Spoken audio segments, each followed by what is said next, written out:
બુટલેગરો દ્વારા ગુજરાતના વિવિધ જિલ્લાઓમાં અવનવા કિમિયા અજમાવી અને દારૂ ઘુસાડવા માટે થઈને પ્રયાસો કરવામાં આવતા હોય છે, ત્યારે આવી જ એક ઘટના રાજકોટ જિલ્લાના જામકંડોળા વિસ્તારમાં આવેલ રાજપરા ગામે સામે આવી હતી, જેમાં સ્ટેટ મોનિટરિંગ સેલ દ્વારા દરોડા પાડી અને આ જે બુટલેગરનો જે દારૂ ઘુસાડવાનો જે નવો કિમિયો છે તેને નિષ્ફળ બનાવ્યો હતો.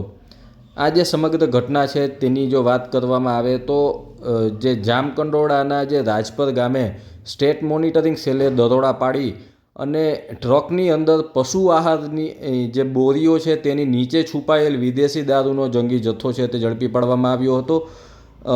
આ જે દરોડા પાડવામાં આવ્યા હતા તેની અંદર જે કટિંગ કરતી વેળાએ જે સ્ટેટ મોનિટરિંગ સેલ છે તેમના દ્વારા જે દારૂ ભરેલ ટ્રક છે તેને ઝડપી પાડવામાં આવ્યો હતો.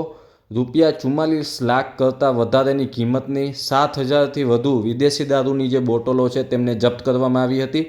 એસએમસીએ ઘટના સ્થળ પરથી જામનગર અને દાહોદના 2 શખ્સોને ઝડપી પાડવામાં આવ્યા હતા. સાથે જ માલ મંગાવનાર રાણપરના 3 ઈસમો તેમજ જામનગરના 3 ઈસમો અને રાજકોટના 1 ઈસમ મળી સાથે જ જે પંજાબના જે માલ મોકલનાર જે શખ્સ હતો તેમના વિરુદ્ધ એસએમસી દ્વારા જે જામકંડોળા પોલીસ સ્ટેશન છે તેની અંદર ફરિયાદ દાખલ કરવામાં આવી છે. કુલ જે ટ્રક, પશુ આહાર તથા વિદેશી દારૂ મળી કુલ 68 લાખ કરતાં વધારેનો મુદ્દામાલ છે તે એસએમસી દ્વારા જપ્ત કરવામાં આવ્યો છે. એટલે કહી શકાય કે એસએમસી દ્વારા આ જે કટિંગ કરતી વેળાએ જે દારૂની ટ્રક છે તેને ઝડપી પાડવામાં આવી છે, જેના કારણે વધુ એક બુટલેગર દ્વારા જે નવો કિમિયો અપનાવવામાં આવ્યો હતો તેને એસએમસીએ નિષ્ફળ બનાવ્યો છે.